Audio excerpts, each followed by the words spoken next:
All right. Well, let's talk some core concepts that I use in a variety of my courses.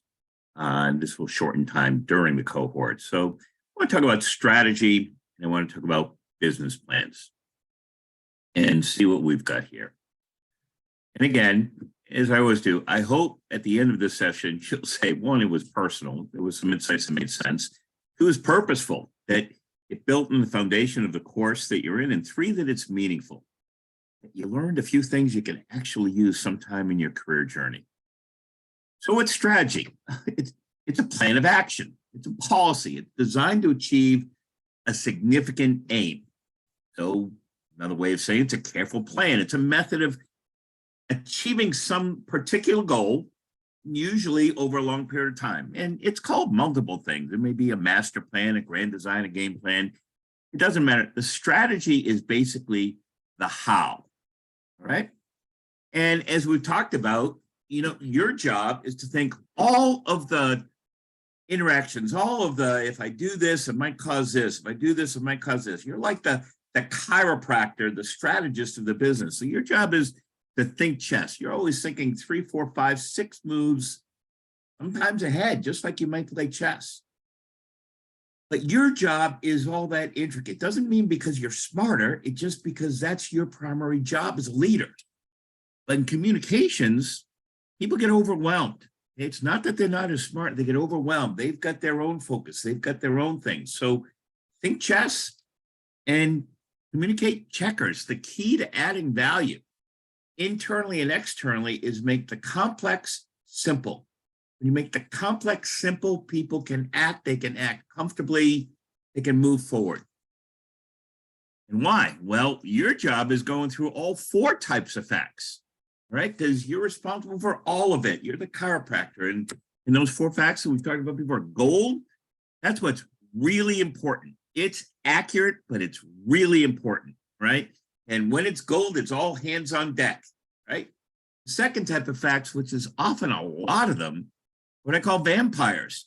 They happen to be accurate, right? But they suck the blood out of the most important things. You've seen in meetings the people who want to sound smart and they pull out their fire hose and they use the vampires, which happens to be a fact, and they can put down almost any good idea, all right? Be careful of the vampires. Big walls or brick walls, those are obstacles. Those are someone else believes it. When you tell someone they're wrong, it's generally not going to work. So the key is, like what I used to do in my career early on, I used to try to go through the walls, try to go under the walls. It rarely worked. You got a big brick wall, generally, you want to go around it. And ghosts are the assumptions you need to make. And real good strategists, real good leaders, really good at the ghost. They figure out, okay, I've got the goal, I've got the most important stuff, but to make the story hold, I got to make some assumptions. And why might I need to make assumptions? Because generally, you don't have all the facts available to you. You may not have time to get all the facts. It may not be possible to get all the facts. Some are just unknown. You can't know what they are. Or 3 is you can't justify the investment get the facts, but the ghosts are the glue that holds the goal together. All right. And remember, because you've got all these moving types of facts, they're constantly in play. That means most business decisions at the end of the day are best guesses. But you with your master's degree, you with your education are doing better best guess. Right? So it's not no best guess, but the more educated your guess, the better the decisions. And that's what we're after, using our tools to make a better educated guess. So let's talk about strategic marketing thinking and sort of the classic approaches, the most common approaches, and there are variations on a theme, but there's generally a theme. And you start off with, well, what are the 5 key questions in the strategic planning process? The first is, what's the purpose of the organization? What are your guiding aspirations? What do you want to achieve? That goes into strategic planning. The second is, well, where will we play? In what markets? Where do we fit best? Where does it take advantage of our strengths and external opportunities and minimize our internal weaknesses and external threats. So what geographies are we best in? What product categories are we best in? What segments are we best in? Channels, how are we going to go to market? Are we going direct to the consumer as an example, or we're going through multiple levels of distribution? And even the vertical stages, are we involved in multiple aspects? For example, are we both manufacturing and distributor, or raw materials and manufacturing? Are we vertically integrated? The third is, well, how are we going to win? What's our value proposition? In other words, people have choices. They have other options. Shareholders have other options. Employees have other options. Suppliers have sometimes better, at least strategic options. Distribution, retail may have better options. Then users, consumers have other options. And the key is, how and why should someone choose your option versus the other options? Where and what type of people, place, geography, segment of an industry do you play best? And then, well, do we have the capabilities to win, right? Do we have the reasons that we can actually implement that makes us a better choice, a strategic competitive advantage? Do we have the systems, which is how we do things, the structures, the people, whatever, the measurements, all those things required to support the choices that we make? So think of it this way. You might remember the pest analysis. And I think of a pest analysis a little different than some others. I look at a pest analysis, it's a checklist. It's a checklist. Is there anything here that's really important, right? So, and it's the geography part of the equation. So let's say I own a pizza place, I'm in Cincinnati, and I'm thinking of going to Louisville, right? So now it's a geography question. I'm thinking of expanding. And I go down my checklist. Are there any political issues that might be significant? You know what? Probably none. That's probably not where I need to focus my efforts. Are there any social factors? Well, I better check them. There may be, the type of neighborhood I am in Cincinnati, I'm in a college area. Will I be in a college area in Louisville? I might check some of the lifestyles, the attitudes, whatever. And they may be similar, may be different, but I might check a few. Economic factors, same thing. I might check a few, not so much output and taxation, things like that, but what are the demographics of the market I'm going to be in? And technological probably isn't any, probably nothing significant in technology and pizza in Cincinnati versus Louisville. Now, let's say I was thinking of opening instead in Boston. Now those social factors might be significantly different. I'll give you an example, sort of embarrassing, but I remember it wasn't until I was age 23 at grad school that they were talking about pizza, and they were talking about like it was an Italian thing. Well, growing up in Boston, I never associated pizza as Italian. I associated with, there were Greek pizza restaurants and there were Italian pizza restaurants, and Greeks tended to focus more on the cheese and the Italians tended to focus more on the sauce. And I didn't associate pizza as Italian. So again, the key is, where are you focusing your time? Geography, past, just a checklist. If anything there important that might turn out to be, because it's external, and external, I'm looking for opportunities and I'm looking for threats. It's just a checklist of the 2 or 3 places I may focus for threats and opportunities. The second one you've probably had is Porter analysis. And I think of Porter analysis, that's how the industry operates within the geography. Now, sometimes the industry operates pretty much the same way in every geography. Sometimes every geography and how the industry responds in that geography is very different. For example, when I was in the home improvement industry, right? Home improvement up in New England and the types of ventilation and roof systems, whatever, very different regulations, very different certifications. So the geography part, lots of big differences, including even economic. The industry operated very differently. So the types of materials that were used, what industries did better in the Northeast of home improvement products versus the Southeast, especially in roofing. You know, one more asphalt roofs in the Northeast and more tile roofs in the Southeast. So industry analysis is looking at a few key things. One, are there threats? Is it easy for competitors to enter? So if it's easy for someone else to enter and I'm a manufacturer, that makes it less attractive, because easier it is for someone to come in, the more likely we're competing on price. There's more competition, more other options. So as a manufacturer, if I can create barriers to entry, all right, make it harder to enter the industry, it makes it more attractive. For example, in the roofing industry, I work real hard on an industry basis to make it in various states that you had to get certified. You had to take tests to do roofing contracting. And what did that mean? It put up barriers to entry, which made the industry more attractive for those already in it. Where those barriers didn't exist, very easy to get in. And the people in the marketplace already didn't do as well, right? So threats of competitors. The second is threat of substitutes. And again, I'll use the roofing industry as an example, right? Early on, metal roofs and asphalt roofs were a lot less expensive. The price of asphalt, because it's petroleum based, went way up. All of a sudden, it was very easy for someone to say, you know, instead of the asphalt roof, I'm going to go with the metal roof. So the easier it is to substitute another product makes the industry less attractive. The harder it is to substitute, if you're already in the industry, makes it more attractive.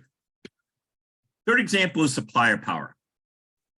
And again, I tend to look at opportunities is based on who owns the sledgehammer, right?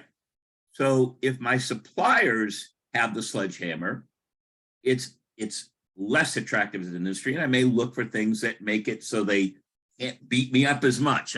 If the supplier has a sledgehammer, I might join a buying group, for example.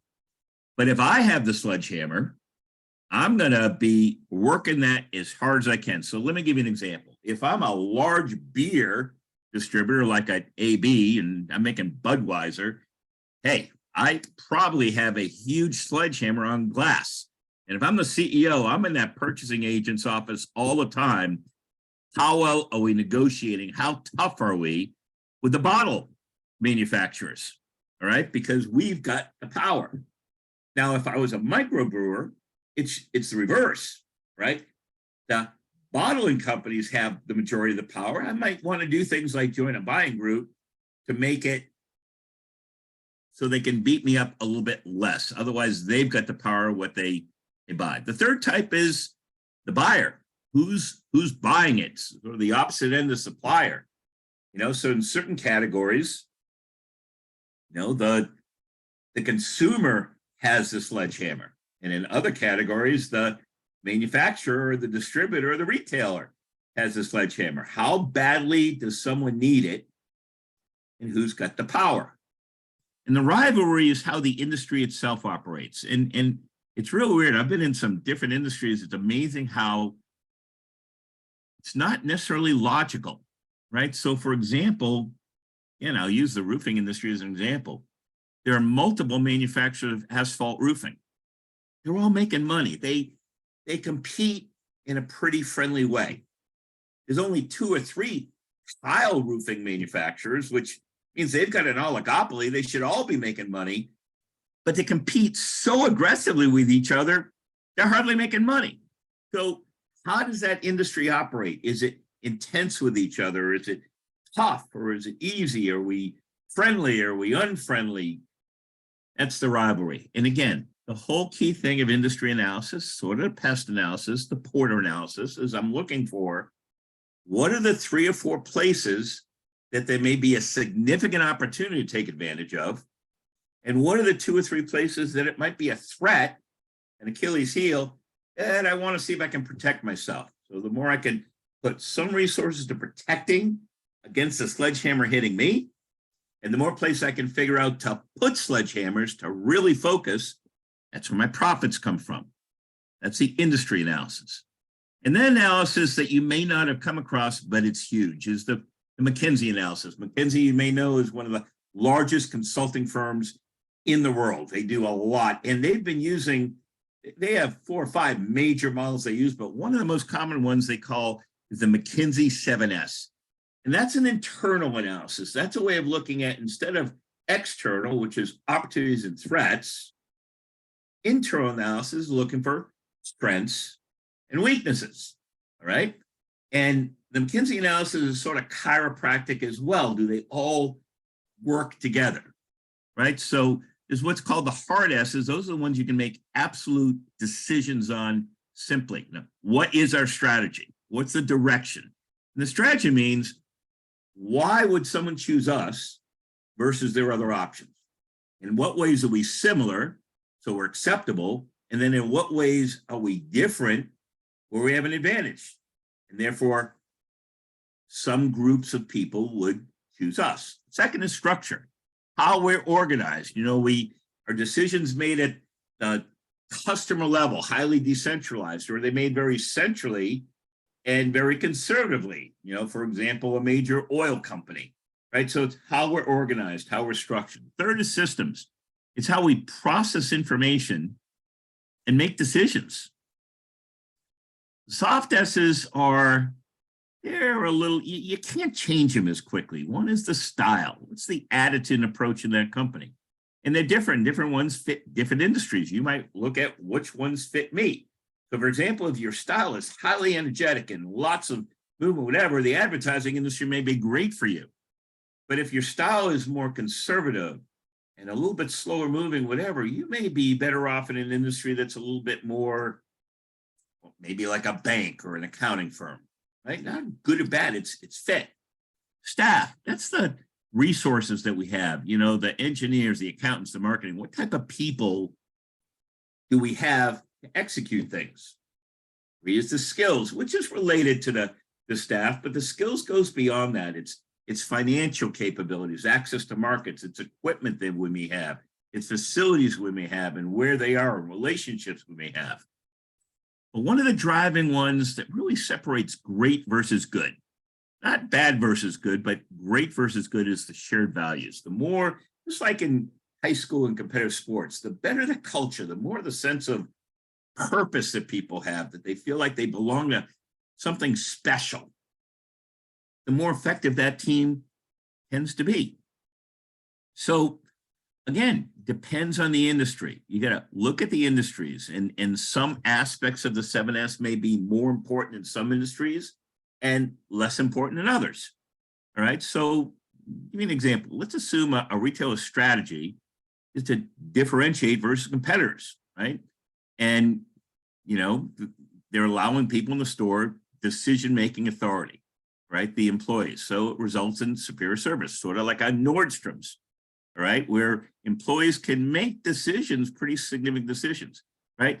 If they are being acquired and the buyers plan on restructuring into a highly centralized organization, you know, that could be disastrous. You're changing a fundamental strategy, a fundamental, one of the soft S's, that shared values that makes them special. So you're going to be careful with all this. Be like a chiropractor.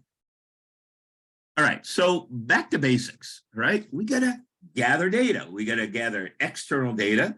It's going to likely be imperfect. Some will be gold, some will be vampires, some will be brick walls, some will be ghosts, because the fact that it's external, we don't have access to all of it. We're going to focus it, prioritize it. That's trying to get to the goal. And we're going to do an internal audit. An internal audit, theoretically, we have more of the facts, but we also have biases. But how do you go about it? Well, one, you gather data and use what I call a smart net. So an example, if you were going hunting, I'm told, I'm not a hunter, you get different guns if you're hunting elephants, or different ones for deer and different ones for rabbits and different ones for birds, right? Go to where the data is most likely to be the smart data. Two and three sort of blend together. You got to organize the data, right? Which ones are gold, accurate, and really important? Which ones are vampires that, yeah, it's accurate, and it doesn't mean we ignore it later, but it's not the fundamental, most important things. It's sort of like you have your primary objectives, and you have your secondary objectives. Everybody ought to know, and you ought to have forefront your primary objective. Doesn't mean you ignore the secondary ones, but they're lower priority. If you miss a few, it's not a big deal. The brick walls, as I shared before, someone else believes it. You got to figure out what things aren't true, but someone else believes it. How am I going to steer around that? And the ghost of the glue that holds the gold together. And you do that through using the various models that you've used in school and the companies that you've been. It's ways of sifting information. I think of models and checklists like Porter and Pest and McKinsey. They're checklists. They're ways of sorting the data to get to the goal, the most important things, so you can connect the most important dots and create focus. And then what do you do with that? Well, you apply SWOT to it. I use SWOT as the overall writing tool to make the complex simple, for me to get my arms around it and for others to get my arms around it. And what does that mean? Well, sledgehammers to me are the internal strengths matched with external opportunities. I have options to get really focused, and that's where I make my profits. And two is Achilles heel. It's an internal weakness and it's an external threat. And I may not be able to protect all of them, but I want to protect some of them. Once I got my options for sledgehammers and options for Achilles heel, I don't have enough money to invest in all of them. So I got to pick amongst the options. And I choose them almost like a portfolio of stocks. I mean, there may be a lot of stocks you want to buy. Can't afford all of them. So you prioritize. You put together a portfolio based on risk versus reward. Companies do the same thing. They have some high risk projects, medium risk projects, low risk projects. It's a balanced portfolio based on how aggressive or not aggressive they want to be. Once I determine which options I'm going to focus on, which sledgehammer strategies, the big hows, and the investments in Achilles heels, the smaller ones, but protection, and I develop my objectives against it. What do I look to accomplish? I now communicate those, and I communicate those in a checkers fashion. What's really important? Doesn't mean they're not smart enough. Doesn't mean they're not smarter than me. But it's so make the complex simple so that organizations can more effectively implement them. That's leadership.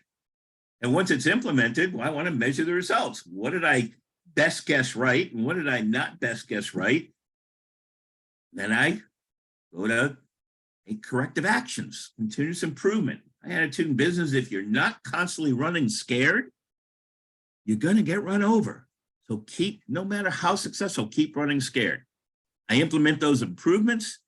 I do the whole thing all over again. So while a lot of companies and big consulting firms, and you've seen the Pest analysis, you've seen Porter, you might have seen McKinsey, and there's lots of variations on a theme, right? There's lots of variations of those models. I tend to actually like using some simpler models. So I use the ones you're most likely exposed to, like in a graduate school, but here's some that I've seen that are very effective because they make the complex simple. It's easier to get teams around it and contributing, because the more people who understand it, are involved, have insight into it, have an effect on it, the more committed they are to it. So as an example, here's what's called an external factor analysis, right? So since it's external, we're looking at threats and opportunities. And what we do as a team is first we list what are the most important and accurate opportunities, and what are the most important threats. So we're putting a bunch on the board and then taking some off, which we consider vampires or brick walls. So it's the most important ones. And then we say, okay, how important is each factor adding up to 100%, right? Add up to 100%. And then the rating is on a 1 to 4 basis, 1 being we're not well equipped, McKinsey analysis, we're not well equipped to take advantage of that one. And a 4 is we're really well equipped to take care of that factor. And then you multiply across. So this was an example of one used with a movie theater. As you can, these are all things that we might have focused on as a team. That's too many things for the core corporation to focus on. Doesn't mean you don't do a little bit against each one, but it's not ones you keep major and focus that you talk about every day and focus on every day, the big sledgehammers. If you notice through this analysis, a few things just come right to the surface. And so what did they do? Well, they focused on number two opportunity, the fact that the university was expanding rapidly, and they could really focus there. And they focused on a major competitor. Crosstown was recently closing, and they really focused there. And those were the two major focus areas to take advantage of opportunities. They put resources against those. Doesn't mean they didn't resource some other things, but primary discussion around that. And then in terms of threats, they focused in one area, the trend towards healthy eating. Now, it doesn't mean they ignored all the other, but at a corporate level, what are we going to do to grow this business? We're going to focus on university students, focus on the market that they're going to be without a theater now, and we're going to focus on better concessions. We're going to do other things too, but those are the ones we're going to talk about regularly. That's external factor analysis. Competitive positioning, similar. We're taking us, we might be company one, and we have competitor two and competitor three, and we're company one. This happened to be a big consumer products company. I said, okay, to compete in our segment of consumer products, what are the key things you got to be really good at? Advertising, product quality, price competitiveness, management, financial, whatever. So company one looked at that and said, okay, for the industry, how important are these? Adding up to 100%. They said, okay, for our company, what are we best positioned to take advantage of? Company two, what are they best positioned for? Company three, what are they best positioned for? And company one looked at this and said, you know what? Yeah, we can play in the domestic market. We're doing well.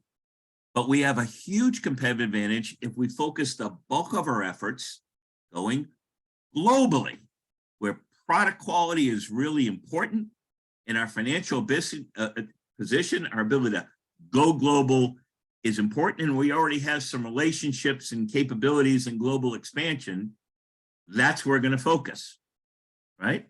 Company two may say, you know what, our biggest advantage, we're great at advertising, and we get a good product, and we've got a good market share. We're gonna focus there. So it's a way of getting your arms around the competitive positioning, where and how relative to competition, you've got strengths that you can take advantage of where they're not as strong. The internal factor analysis is just like the external one.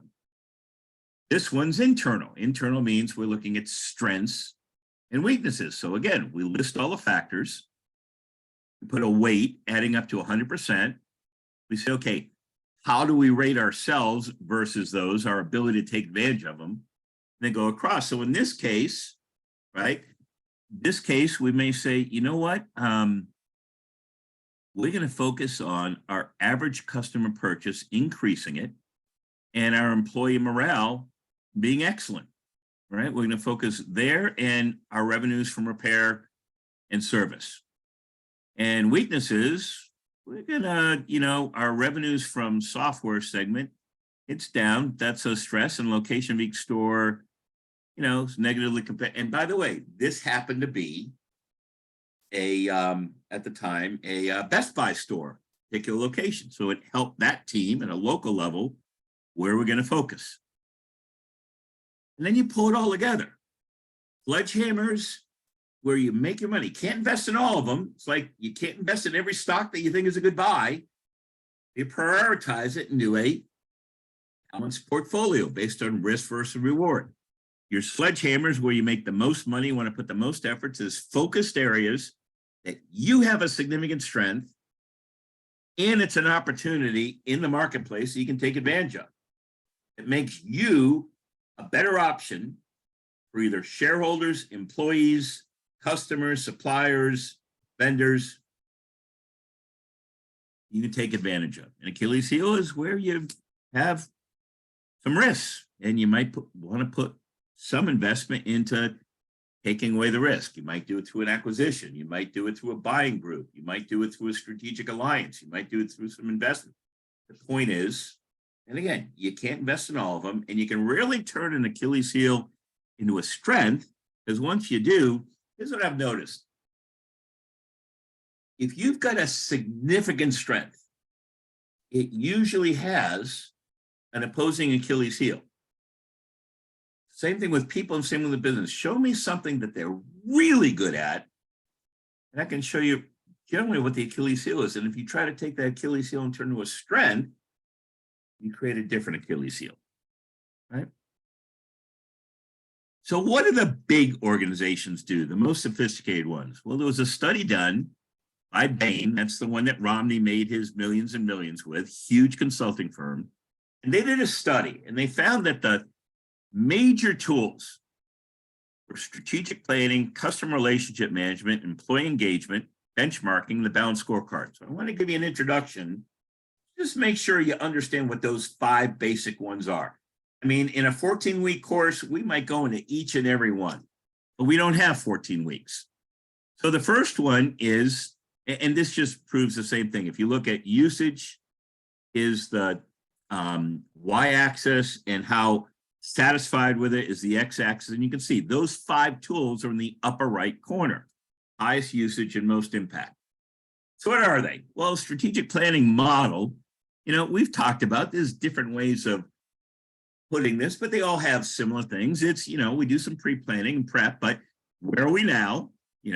What are our values and principles? Where do we want to be? What are specific vision and mission of that? How are we going to get there? And we set the goals and objectives and the action plans. We implement them, monitor them, and revise them. We do it all over again. That's a strategic planning process, right? A second one that you may not have seen, a very important one, is a customer relationship model. And the customer relationship model basically says, have specific programs for each major stage a customer may be in. So for example, at the bottom, you got a group of people who aren't even aware of you. So what are my strategies to get them to be aware? Once they're aware, then what are my strategies to get them to learn about the brand and try it, right? Once they've tried it, the third set of strategies is how to make it important to them so they're constantly rebuying. They like it. Next stage is, well, once they're constantly buying and they see it and we're developing a relationship, how do we turn into a strategic alliance where they love us? And at the very best, they're so loyal, they're telling other people how great we are. Different strategies for each stage in that journey. Another one that's used a lot, and you've probably experienced it, is some version of an employee engagement survey. So at the bottom is the overall context.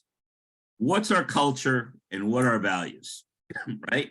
And what are we doing with them? Well, there's the content of a job, right? So there's the characteristics of the job and how are people feeling about that? There's the extrinsic, how does that affect their life and how they feel? The third is how they believe about management and leadership, and how effective they are. And the fourth is team, and the feeling of belonging. And that can then go to the next hierarchy of employee studies. Well, therefore, what's their overall attitude? Their job satisfaction, their feelings about commitment to the organization, their motivation, their feelings about value and worth personally in his organization. And that can go to actually the stage of, well, what does this mean, right? How is the employee engaged? Are they putting in the extra efforts? Are we retaining them? Are they good citizens? Are they representing the company? They're there because they like being there and there's not a lot of absenteeism and they're an advocate internally and externally. There's a whole variety of studies and types that do this. Fourth is benchmarking. Now, this one is different than you might associate with benchmarking. When we think of traditional benchmarking, it's us versus our competitors. That's not what this is. This is different. This is benchmarking. Frankly, I find it in general more valuable than versus my competition. Both are important. Here's what this is. I'm going to give you an example. Top quarter, top left-hand corner. And I was at Armstrong World Industries. I thought we had a pretty good customer service group, but a great management team there. I thought as an industry, we're just okay. No one was great at it. I said, you know what? We've got a great team here. Maybe that's something we can become great at. We said, okay, how can we be great at customer service? We said, well, who's already great that is not a competitor and therefore may be flattered that we asked, and may be much more willing to share what and how they became world class at it. And at the time, I identified GE in Louisville, which was a huge customer service group. And I called them up and I said, I asked the lady, hey, I've heard how great you guys are, world class. She said, thank you. Look, we don't compete. We're Armstrong World Industries, or floors and ceilings and furniture, Thomasville Furniture at the time. Can we come see how you operate? Can I bring a few of my team to see what world class looks like? Well, this lady thought it was great, went to her boss. Boss, again, flattered, said, yeah, come on to Louisville. Went to Louisville. Then we get to bottom right-hand corner. We looked at, well, what do they do? How do they do it? And why do they do it? So there's 5 causes of anything good to happen. We look to see at all 5.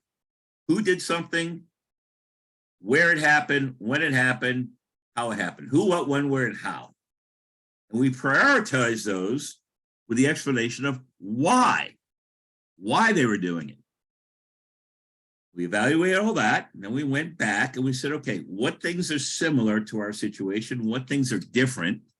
And we made choices of things that we were going to implement. And that's the kind of benchmarking. Because they're non-competitors, they're more likely to share their processes, their approach, whatever. Versus competitive information, sometimes you can get it, but what are you going to do with it? Right? It doesn't tell you how to accomplish it. And it's the strategies, the hows, the processes that really separate companies. Now, from a career management standpoint, this is the kind of thing that can help your career. Picture in your department, whatever it is, and you go, hey, who's world class at something we're trying to do? And call them up and say, hey, can I come with a couple of people, including my boss, to see what you do? And go to your boss and say, hey, we got invited to see so-and-so. How's your boss going to feel about you? How much bonding is it going to be of the 2 or 3 or more of you going to visit this non-competing company and picking up ideas and seeing how to improve? It's fun and it helps your career. The last major one's called a balanced scorecard. You might not have seen this. Is a way of pulling all the data together, sort of like we do with the block writing technique of get a lot of information around in a really small area so we can sort of see it in context. And it's just looking at the major parts of a business, the financial side, the customer side, the processes side, and our capability in learning development, and saying, okay, what's our strategic objective? What are we trying to accomplish? A. B, what are the key performance indicators that for each one tell us are we on track or not? 3 is how important they are. 4 is how often are we going to measure it? Then 5 is what's our baseline? What are our target goals? Then what are our stretch goals, right? This happens to be a company. Doesn't mean it's exactly those columns. The idea is a way to get your arms around quickly the entire organization, sort of on a, again, like a chiropractic basis, see the major pieces of data going on and focus your efforts. So it's helpful in the strategic planning and management process, used extensively for global companies where it's much more complex.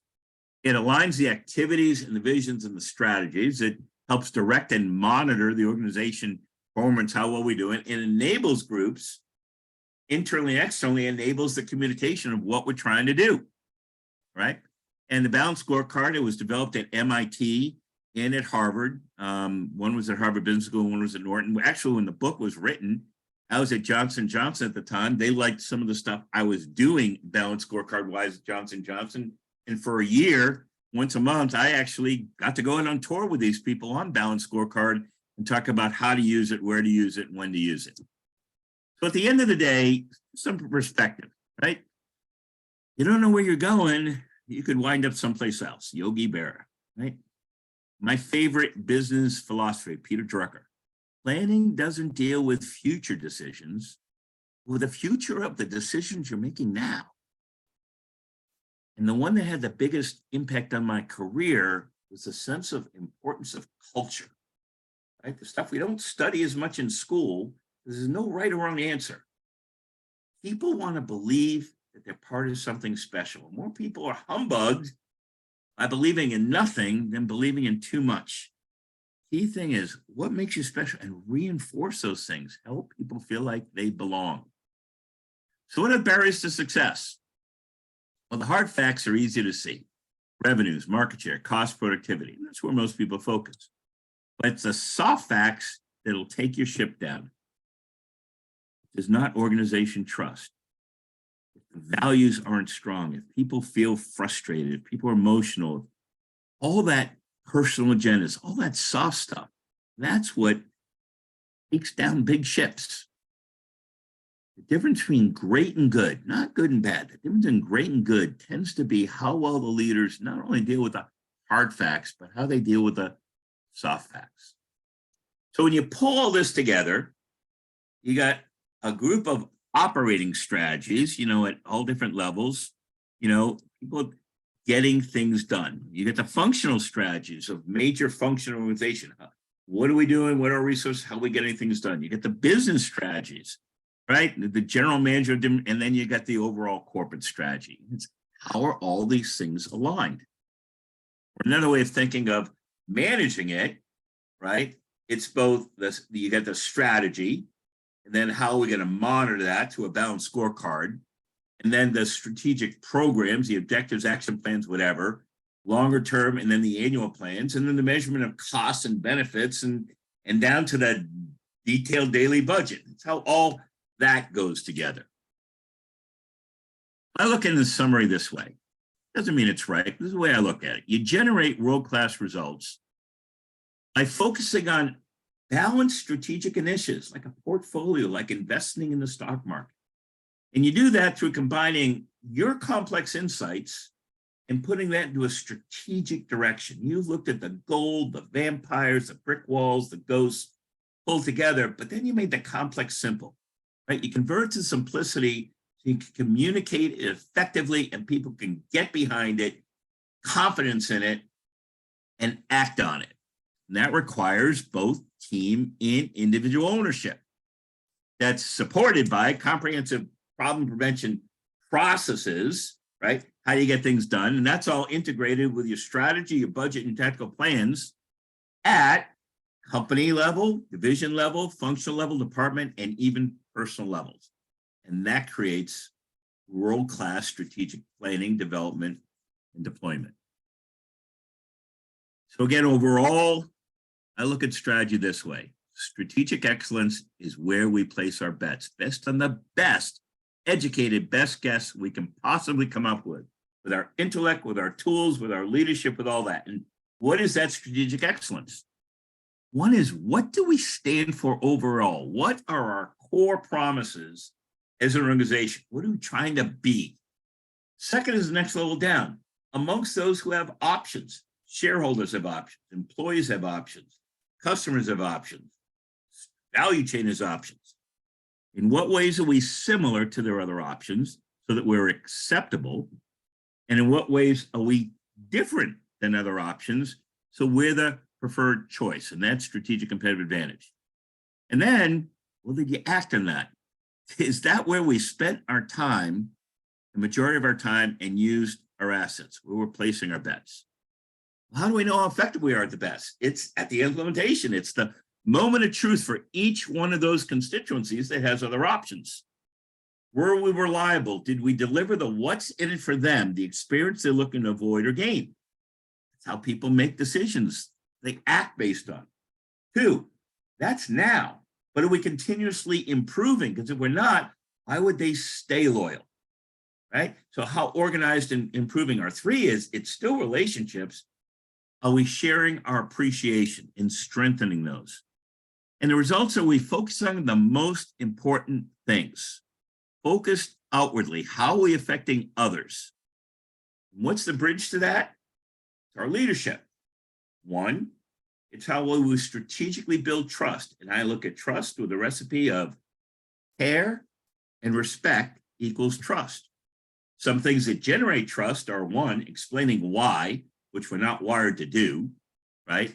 Explaining why. And 2 is, frankly, taking notes. And 3 is asking really good questions, because through questions, we're demonstrating care and respect, but they still own it when we walk away.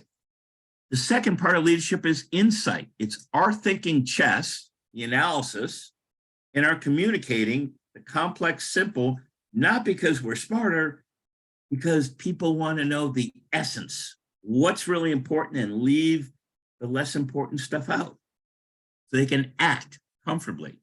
But what then drives action? It's the what's in it for me, the experience that you're helping me avoid or gain. Second major one, which you may have learned if you did anything competitive, even back in high school, is culture. Culture is what separates great versus good, not poor versus good, but great versus good. And what I'm noticing culture is two key parts of it. One is healthy tension, great coaching. And the best coaches I've seen, healthy tensions means I'm asking really good probing questions that get people thinking.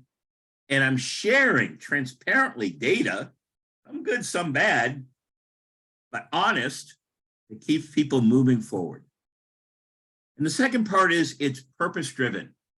Everybody understands their role and that they're important as part of this entire group.